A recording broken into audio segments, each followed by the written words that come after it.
Kia ora, plenty happening over the next couple of days. Thunderstorms and strong winds, but even some snowfall as well, places like Milford Road Pass and down towards the Crown Range Road and up towards the Linders Pass as we head through the night time tonight.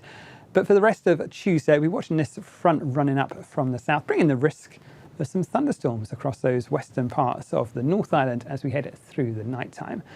And then overnight, another feature runs in from the south, arriving on those far southern coasts as we head in towards the early hours of Wednesday morning, bringing that risk of snowfall in towards some of those higher passes of about 800 metres or so for the Crown Range Road and Milford Road, but also some thunderstorms running up that western coast and on towards the North Island by the end of the day on Wednesday. But that's definitely not the only thing we're watching. As we head through the daytime on Wednesday, we'll find our winds really increasing up that western side of the country, reaching up to severe gale in some of those places through parts of, say, Auckland and the Coromandel. We'll also find some strengthening winds down the south here. You're looking for those purple colours and those gold colours on these charts to show where those strongest winds will be. But we have got some severe weather watches in place for those windy areas as we head through the daytime on Wednesday, and even through towards the early hours of Thursday for those ones up across the north there. But for those areas down the south, places like the Southland coast and even round towards the Otago Peninsula, those winds will pick up from Wednesday morning, could reach severe gale force and gusts perhaps 90 to 100 kilometres an hour. And we find similar stories up towards those western parts of Taranaki, those northern coasts of Waikato, Auckland and even in towards the Coromandel Peninsula, with those winds set to increase through the afternoon on Wednesday.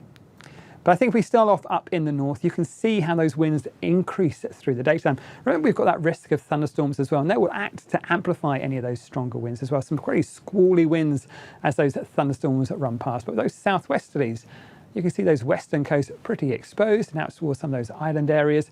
We will find it's a windy story, especially for that second half of the day on Wednesday and through in towards the early hours of Thursday.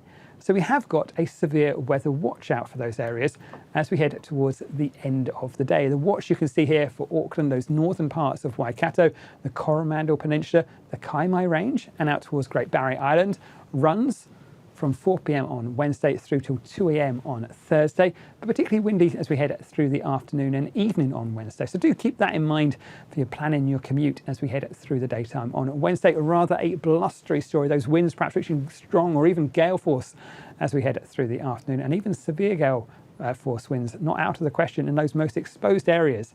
And like I say, gusts 90 to 100 kilometres an hour, very possible as we head through the afternoon on Wednesday.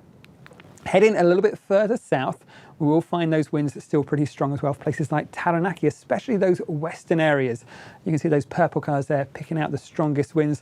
And the watch for you runs from 2 p.m. through to 9 p.m. on Wednesday. Similar kind of idea, those winds picking up, becoming severe gale force southwesterlies in those most exposed areas with gusts at 90 to 100 kilometres an hour, of 190 to 100 kilometres per hour, not out of the question.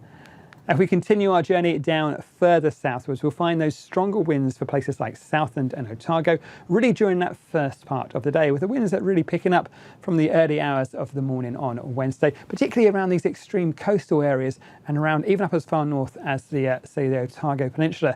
So we have got watches for you, which run through the morning time on Wednesday, and for those areas up towards, let's say, Otago and the Clutha coast, right the way through to about 6 p.m. on Wednesday. So a rather unsettled looking Wednesday for us. The good news is, as we head into Thursday, things are settling down. The wind should be easing off. Things generally are a lot drier as well. So things are set to improve. But do keep a very close eye on the forecast for Wednesday, especially those severe weather watches and any severe weather warnings that may be issued. And the best place to find all the latest information is metservice.com.